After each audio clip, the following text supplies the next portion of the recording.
મોટા સમાચાર. ગીરમાં સિંહોને થઈ છે આજીવન કેદની સજા. તમે બરાબર સાંભળી રહ્યા છો. ગીરમાં સિંહોને આજીવન કેદની સજા થઈ છે.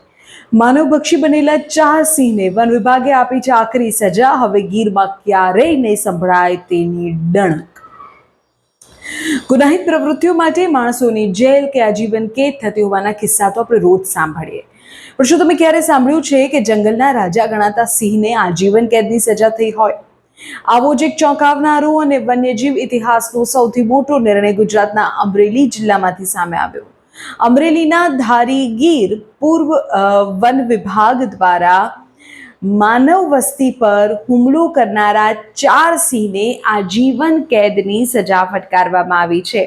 આ 4 સિંહોને હવે ગીરના જંગલમાંથી દૂર કરી જૂનાગઢના શક્કરબાગ ઝૂના પાંજરામાં કેદ કરી દેવાયા છે.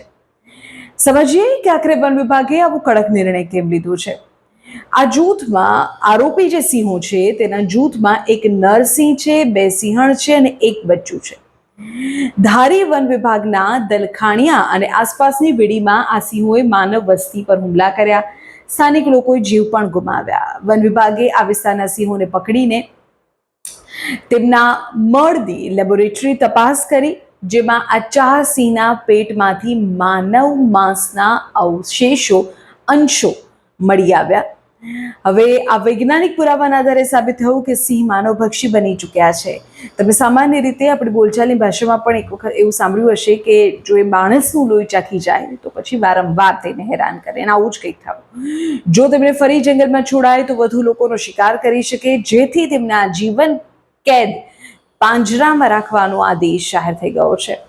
નિષ્ણાતોના જણાવ્યા મુજબ જ્યારે કોઈ હિંસક પ્રાણી માનવ માંસનો સ્વાદ ચાખી લે ત્યારે તેની પ્રવૃત્તિઓ સામાન્ય વન્યજીવ જેવી નથી રહેતી. તે વારંવાર શિકાર માટે માનવ વસ્તી તરફ દોડી આવે છે, અને આ જ કારણે વન વિભાગે પ્રોટોકોલ જે છે તે મુજબ કડક પગલાં લીધા છે. શક્કરબાગ ઝૂ ઓથોરિટીએ પણ પુષ્ટિ કરી છે કે 4 સિંહ હવે કાયમ માટે ડિસ્પ્લે એરિયાથી દૂર રહેશે, પણ ખાસ આઇસોલેશન સેબલમાં પાંજરામાં રાખવામાં આવશે. તેઓ ક્યારેય ખુલ્લા જંગલમાં પાછા નહીં ફરી શકે. એક તરફ ગીરમાં સિંહોની સંખ્યા વધી રહી છે, બીજી તરફ સિંહ અને માનવ વચ્ચેનો સંઘર્ષ પણ મેન એનિમલ કોન્ફ્લિક્ટ, જેને સરળ શબ્દોમાં કહેવાય, પણ ચિંતાજનક સ્તરે પહોંચ્યો છે. વન વિભાગના નિર્ણયથી સ્થાનિક ગ્રામજનોએ રાહતનો શ્વાસ લીધો છે, પણ જંગલના રાજા માટે આ કાયમની કેદ એક કરુણ અંજામ છે.